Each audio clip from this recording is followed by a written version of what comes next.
December 4th. A mother pulls into a gas station. Regular night, regular stop. She gets back in her car, pulls off, and that's it. That's the last time anybody sees Fraser Baker alive. No goodbye to her 2-year-old baby. No text back to her family. Her phone just stops, like somebody hit a switch and turned her whole life off. And y'all, when a mama goes silent like that, when she stops answering, stops checking in, stops being present for her child, somebody did something to her. Period. Her daddy walked the streets for days looking for her. Her baby saw her face on TV and said, "Mommy."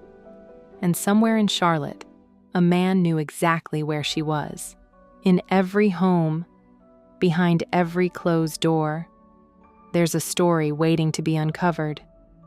Welcome to Dark Whispers, where we dive deep into the hidden truths of domestic crime and the relationships that turn deadly.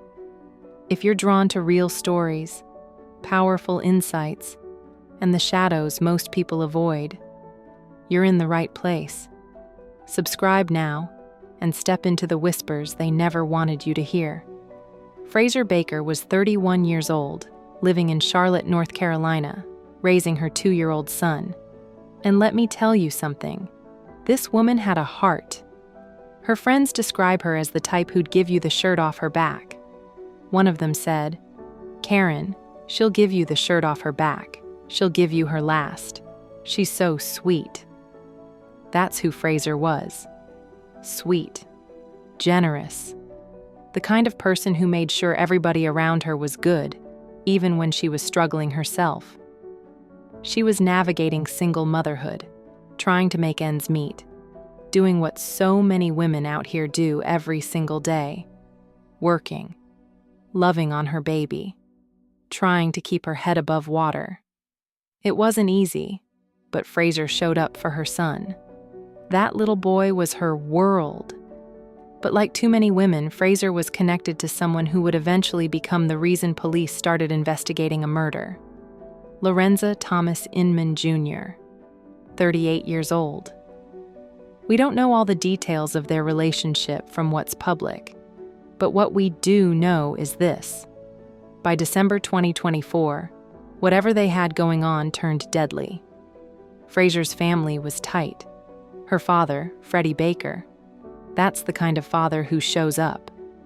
When Fraser went missing, he didn't sit around waiting for somebody else to find her. He hit those Charlotte streets himself, knocked on doors, handed out flyers, searched every corner of that city. That's the kind of love Fraser grew up with. The kind that don't quit when things get hard. Her friends were the same way. Soon as Fraser disappeared, they organized search parties, printed flyers, drove through neighborhoods at all hours, checking abandoned properties, looking for that gray-blue Honda Accord she was driving. They refused to believe their girl was just gone, because Fraser wasn't the type to disappear. She wasn't the type to leave her baby behind. Her son needed her. Her family needed her. So when December 4th came and went without a single word from her, everybody who knew Fraser felt it deep. Something was wrong. December 4th, 2024. Fraser Baker is last seen at a gas station on LaSalle Street in the Lincoln Heights neighborhood of Charlotte. It's a regular stop. Nothing unusual about it. Security footage shows her pulling up in her gray-blue Honda Accord with a South Carolina temporary license plate, HBL 5984A. She don't look distressed. She's not running from nobody. She's just there. And then she's gone. Her phone goes silent that same night. No calls, no texts, no Instagram stories, no Facebook posts, nothing. And for somebody who stayed in regular contact with her people, this is a red flag you can see from space. Hours pass, then a day, then 2. Fraser's father starts making calls. Have you seen her? Has she reached out? And everybody coming back with the same answer. No, nobody heard from her. Her friends start posting on social media, asking if anyone knows where she is. The responses come back empty every single time. By December 5th, people scared. By December 6th, they terrified. Fraser's 2-year-old son is with family now, and he asking where his mama went. He don't understand why she not coming home. He sees her face on the news and points at the screen, says, "Mommy." And one family member said, "Mommy," and that kind of did something to me. My mama just fell down. She couldn't hold it. Like, how you even process that? Watching a baby call for his mother who can't answer. Fraser's loved ones, they not waiting around for police to handle this alone. They organize search parties, print hundreds of flyers with her picture, her car description, that license plate number. They tape them to windows of businesses, hand them out on street corners, post them at gas stations and convenience stores all over Charlotte. Freddie Baker walks those streets with a stack of flyers, stopping anybody who'll listen. And he kept saying the same thing, over and over. "Keep your head up. We're going to find you. We're going to find you, baby. I'm not giving up. We're going to find you." That man refused to stop looking for his daughter. Friends jumped in their cars, driving through neighborhoods, checking alleyways and parking lots for that gray-blue Honda. They searched dead-end streets, abandoned buildings, places where somebody might try to hide a car if they didn't want it found. One friend said, "We fled passing flyers. We are going all the dead-end streets. You know, a place that you would think that they will hide the car. You know. So we ain't stopping. We're trying to bring her home. Her baby needs her." And that's what kept them going. That baby. That 2-year-old boy who needed his mama and couldn't understand where she went. December 7th. December 8th. Still nothing. One of Fraser's friends said, "And just what was suspicious to me is she just didn't respond. It's not like her to just not hear from her at all."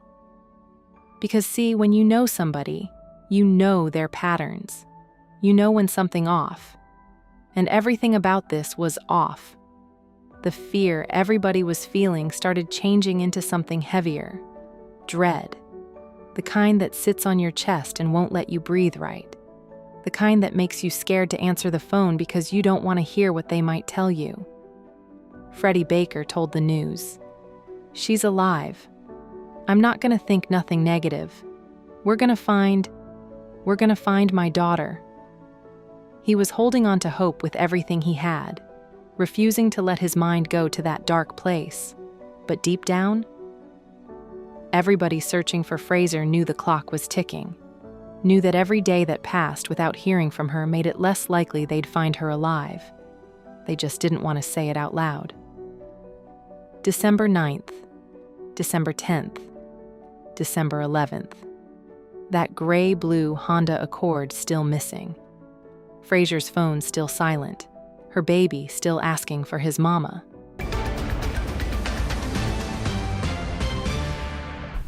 Thank you for joining us this evening here on Live Impact News on WCNC Plus. I'm Nick Sturdivant. We start with some breaking news this evening. So I just want to take you back. So we've been following the case of Fraser Baker. She was initially missing. She was last seen December 4th. But as of this week, she was found on Thursday, or identified Thursday, in Northwest Charlotte. Fraser Baker, 31 years old. And she was last seen again at the time at a gas station on LaSalle Street in the Lincoln Heights neighborhood. A mother, she was found dead this week. Now, the update in this case, police have made an arrest. CMPD have made an arrest in this case. Homicide and missing person detectives have identified Lorenza Thomas Inman Jr., 38 years old, as a suspect in this case. And obtained warrants for his arrest.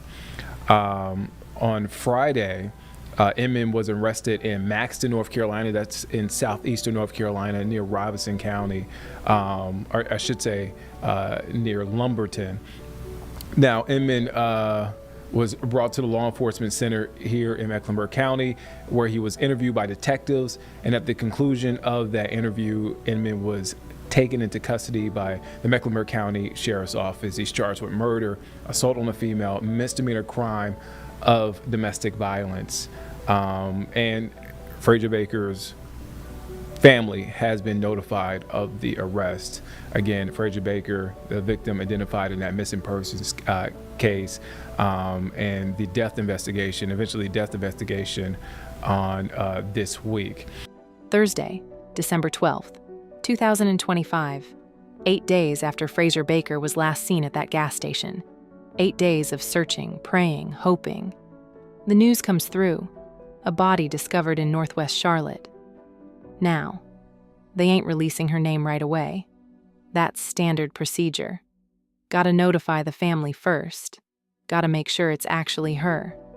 But everybody who'd been searching, everybody who loved Fraser, they already knew. You know that feeling in your gut when you've been dreading something and then it finally happens.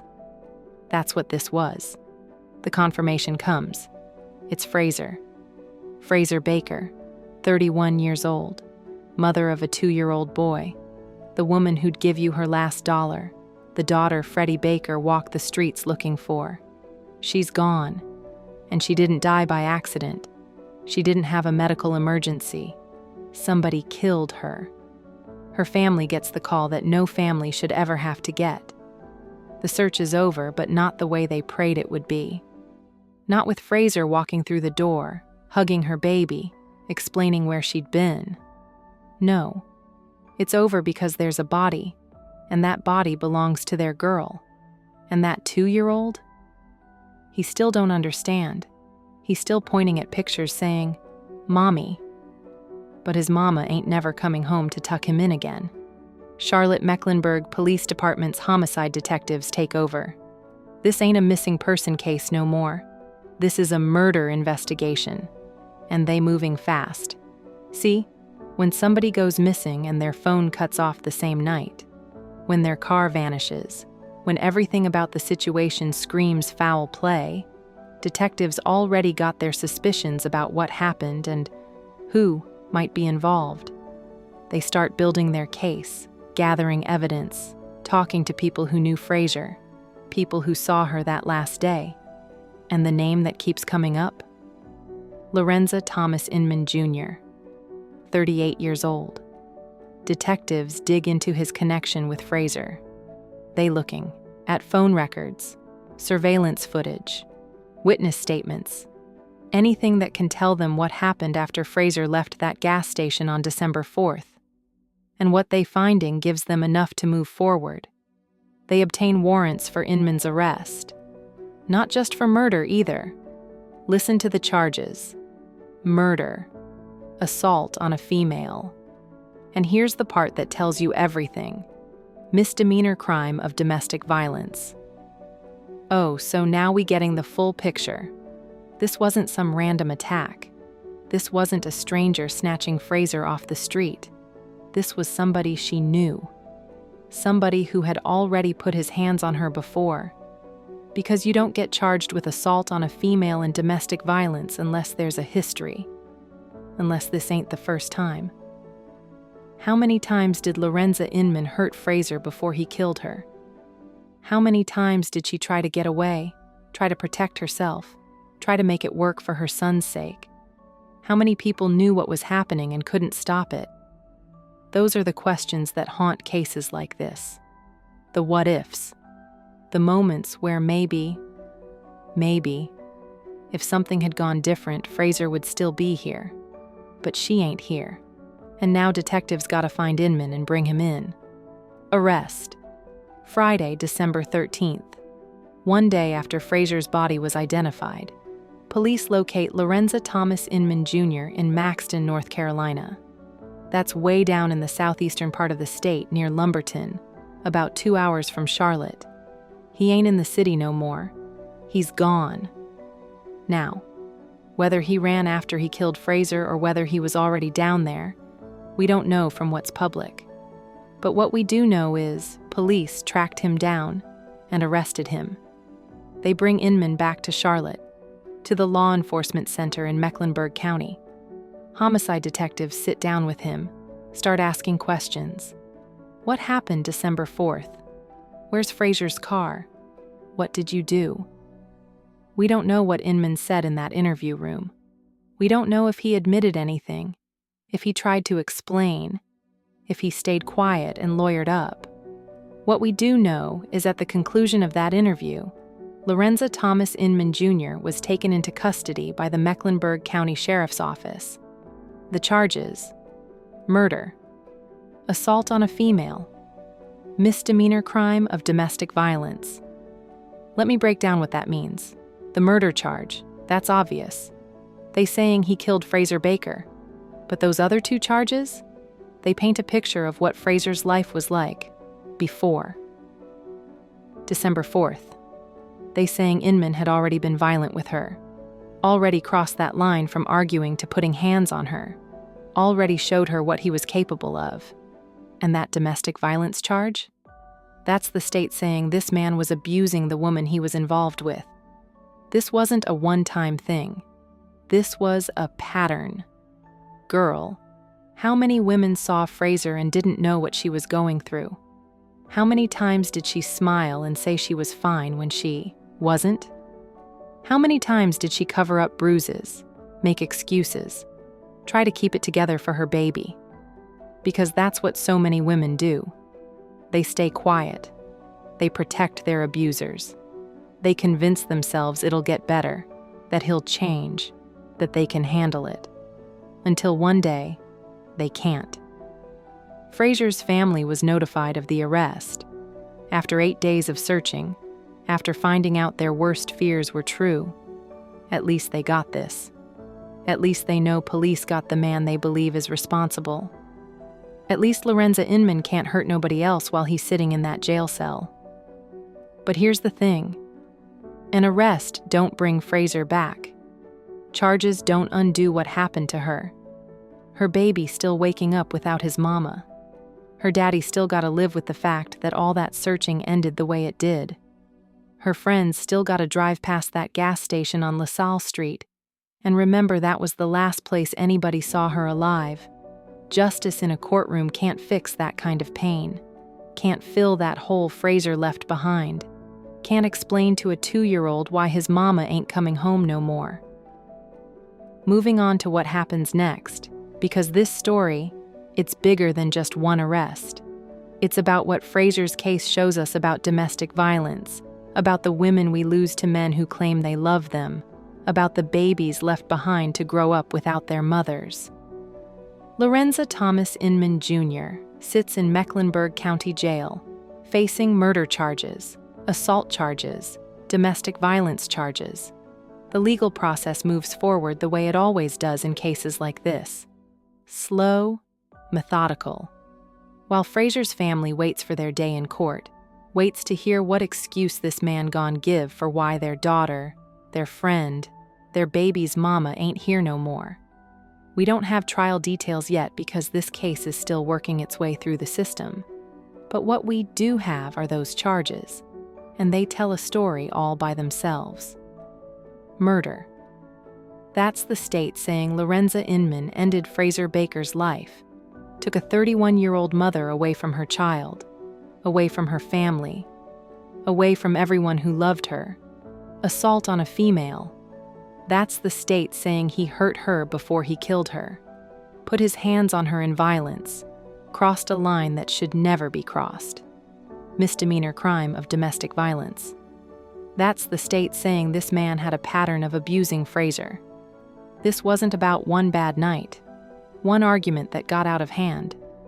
This was about control, about power, about a man who thought he had the right to harm the woman he was involved with.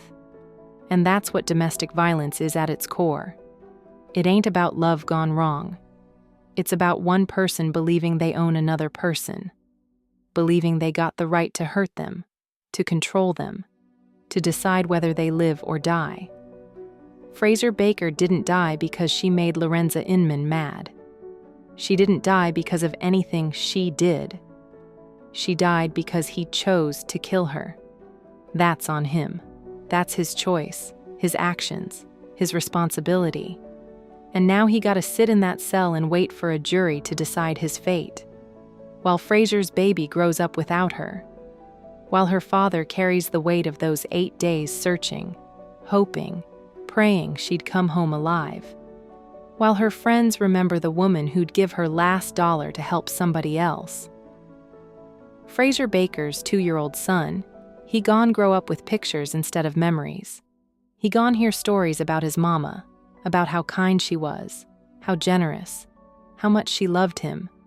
But he won't remember her voice, won't remember the way she held him, won't have those moments that other kids take for granted, the ones where your mama picks you up from school, helps you with homework, celebrates your birthday, watches you graduate. All of that, gone, because of domestic violence. And Fraser's story, it ain't unique. That's the part that hurts the most. How many women out here right now going through what Fraser went through? How many hiding bruises, making excuses, staying quiet because they scared, or because they trying to keep their family together, or because they don't see a way out? The numbers don't lie. Intimate partner violence is one of the leading causes of death for women in this country. And Black women? We dying at even higher rates.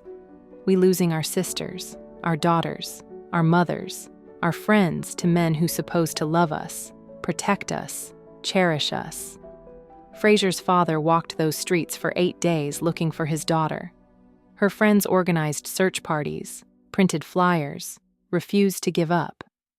That's the kind of community that shows up when one of their own goes missing. That's the kind of love Fraser had surrounding her. But that same community couldn't protect her from what happened behind closed doors. Couldn't save her from a man who had already shown he was dangerous, who had already hurt her before. So what do? How do we stop this from happening again? First, we gotta believe women when they tell us they in danger. We gotta take it serious when somebody say their partner hurting them. Can't brush it off as relationship drama or tell her to work it out. Domestic violence escalates. It gets worse. And sometimes, it ends with a woman dying and her baby growing up without a mother. Second, we gotta make sure women know they got options. Shelters, hotlines, legal resources, safe places to go when they're ready to leave. Because leaving is the most dangerous time. That's when abusers lose control, and that's when they most likely to kill. Third, we gotta hold these men accountable. Not just after they kill somebody, but before. When they first put hands on a woman, when they first start showing that pattern of abuse. We gotta take that serious. We gotta make sure there are real consequences. And fourth, we gotta protect these babies. Fraser's son, he gone carry this trauma his whole life. He gone grow up knowing his mama was taken from him, killed by someone who wasn't supposed to hurt her. That child deserves support, therapy, love, everything we can give him to help him heal from something no kid should ever have to experience. Fraser Baker was 31 years old. She had her whole life ahead of her. She had a son who needed her, a father who loved her, friends who would have done anything for her. She was kind. She was generous.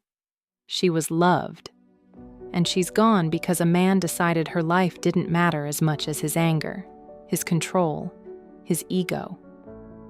That's what domestic violence steals from us. Not just the women we lose, but everything they could have been, every moment they should have had, every milestone they should have celebrated, every hug they should have given their babies. Fraser's case is still moving through the courts. Lorenza Inman will face trial. A jury will hear the evidence, will decide if he's guilty of murder.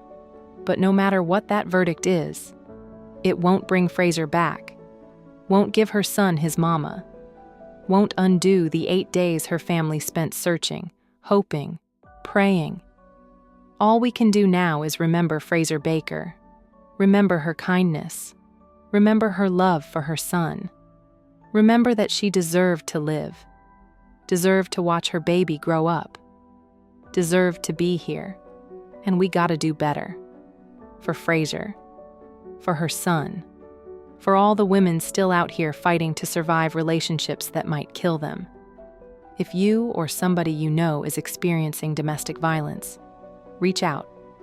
The National Domestic Violence Hotline is 1-800-799-7233. They available 24/7. They can help you make a safety plan, connect you with local resources, give you support when you need it most. Fraser Baker's life mattered. Her story matters. And if telling it saves even one woman, even one child from growing up without their mama, then her death won't be for nothing. Rest in peace, Fraser Baker. Your son will know how much you loved him. Your father will make sure of that.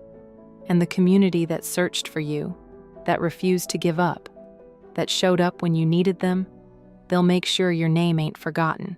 To everyone watching, if this story touched you, hit that subscribe button. Share this video. Leave a comment telling us where you're watching from. And if you know someone who needs to hear Fraser's story, send it to them. Domestic violence thrives in silence. We gotta keep talking about it. Keep bringing awareness. Keep demanding better for our women. This is Darkened Files, and we'll see you in the next one.